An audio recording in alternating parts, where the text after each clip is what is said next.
Hello, I'm ArchieLuxury and welcome to another episode of Modern Dilemma. Okay, let's set the scene. Okay, we are a 25-year-old engineering graduate. We work for an American engineering firm and we need to buy a nice watch.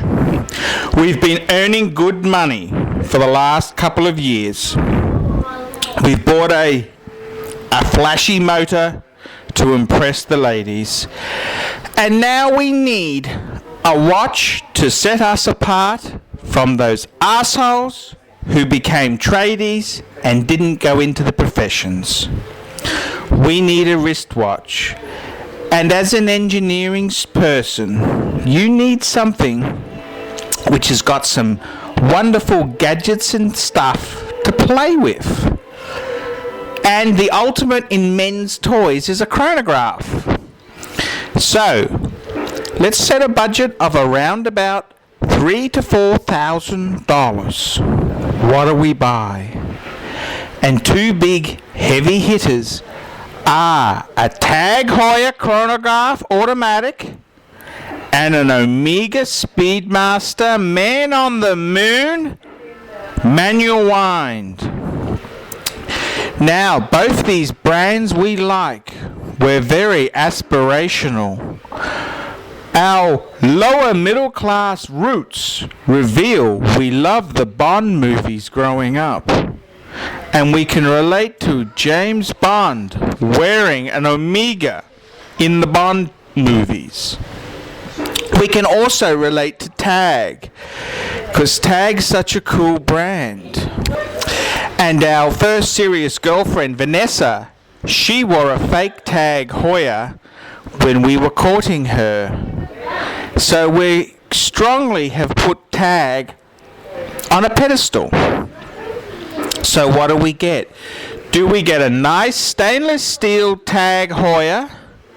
Now, I'm not going to actually single out one particular model, because when a man goes in to buy a TAG Heuer, they're not really looking for a certain series. They're looking for a TAG Heuer automatic chronograph. What model? Whether it's a Link, a Monaco, or an F1, doesn't really matter. They don't care what the model is called. They want a TAG Heuer automatic chronograph. So when I refer to TAG Heuer, that's what I'm really referring to, because let's be honest, most of the TAG Heuer are just different pieces of shit with a different case. They all use that base ETA movement. And in the $3,000 to $5,000 range, most of the movements would be ETA/Valjoux based movements. Now, we've gone into Wallace Bishop in the city, in Brisbane, and we've been really impressed by the TAG Heuer brochure.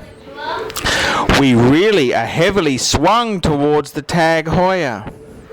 It's a big, masculine type of watch in a very modern way.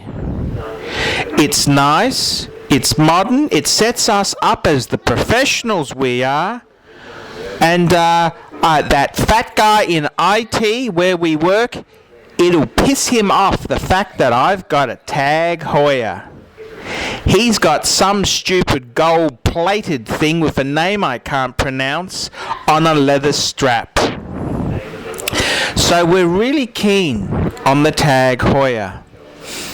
In the same token, we don't want to dismiss Omega, because we love that James Bond fantasy. Should we go for an Omega Speedmaster Man on the Moon watch, the manual wind? Or should we go for the TAG? We have a look at the Omega Speedmaster Man on the Moon. It seems to be a bit annoying that it is actually manual wind.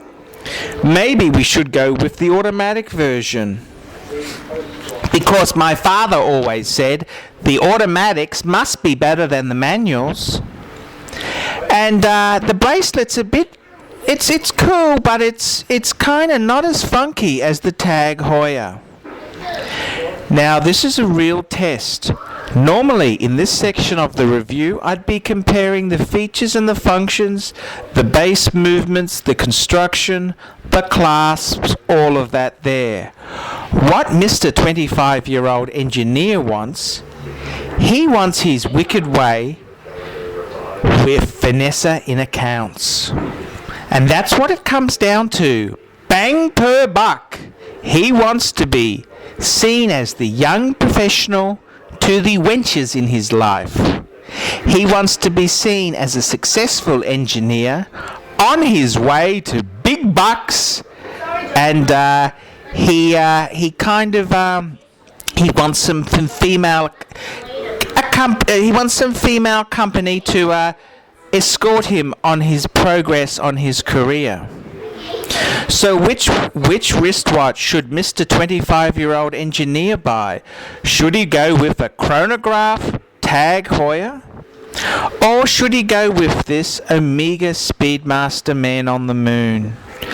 It's a difficult fantasy to fulfill there. Mr. 25-year-old engineer, he wants something impressive to make him his mark on the world as the professional that he's becoming. He's not sure which watch he should favour. But at the end of the day, all he cares about is getting his end in with some wenches in his life.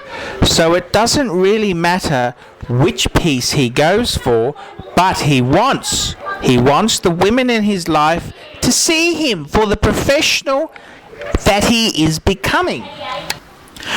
I'm ArchieLuxury. I hope you've enjoyed this comparison and modern dilemma. Which watch should Mr. 25-year-old engineer choose?